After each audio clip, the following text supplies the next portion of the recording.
Se veía obligada a caminar cada vez más despacio, ya sin luz, mientras el viento le azotaba una cara de mejillas rosadas y ojos espantados. El canto de los pájaros, que hasta hacía poco había acompañado su viaje, ya se había apagado, y los crujidos de las ramas secas hacían que la piel se estremeciera bajo sus ropas de niña pobre. Pero lo que oyó en aquel momento no fue solo un crujido, sino algo más estremecedor que hizo que se detuviera y apretara con ansias el hato contra sí. Notó que sus piernas temblaban. Sus pupilas se dilataron, más por miedo que por curiosidad, pero aún así no consiguió distinguir la procedencia de aquellos sonidos.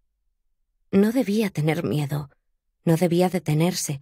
Tal vez todo había sido fruto de su imaginación, pero fue incapaz de dar un paso más.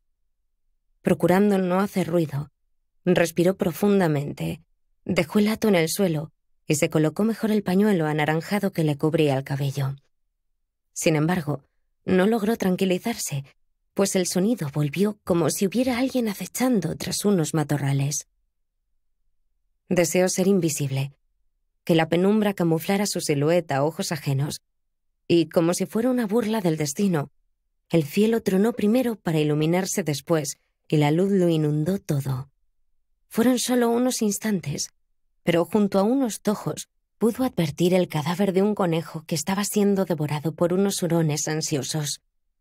Un grito se ahogó en su garganta y, aunque quiso cerrar los ojos, no pudo apartarlos de la bacanal. Ante ella se hallaba el horror, un horror paralizante. Permaneció así, quieta, incapaz de ningún movimiento, hasta que una alarma que no pasó por su conciencia se encendió en ella, y si no su mente, sí su cuerpo, supo que tenía que huir. Apresuradamente recogió el hato del suelo y echó a correr. Corrió con miedo a las alimañas, a la oscuridad y a la lluvia fría que comenzaba a gotear sobre ella.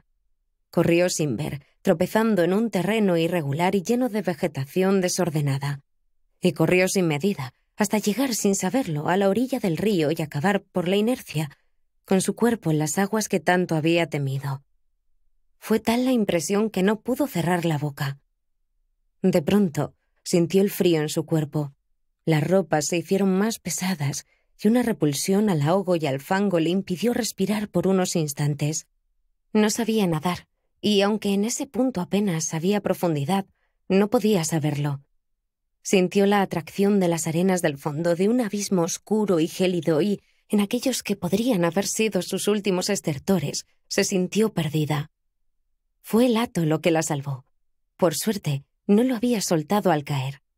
La tela había formado una burbuja de aire y quedó flotando durante el tiempo justo para que ella pudiera incorporarse y alargar un brazo hacia una rama que se arqueaba sobre las aguas. Se agarró a ella con todas sus fuerzas y comenzó a avanzar con las manos, una tras otra, por aquel brazo salvador que le clavaba espinos en las palmas. Aguantó el dolor con estoicismo y, con brío, logró salir a la orilla. Se dejó caer para reponer fuerzas y, mientras jadeaba y temblaba de miedo, el hato que ya se hundía se alejaba corriente abajo. En cuanto se levantó, algo más recuperada, se refugió de la tormenta debajo de un árbol y se quitó el pañuelo que aún cubría su cabello. Lo escurrió y también apretó su larga trenza para que soltara el agua. Luego hizo lo mismo con su ropa.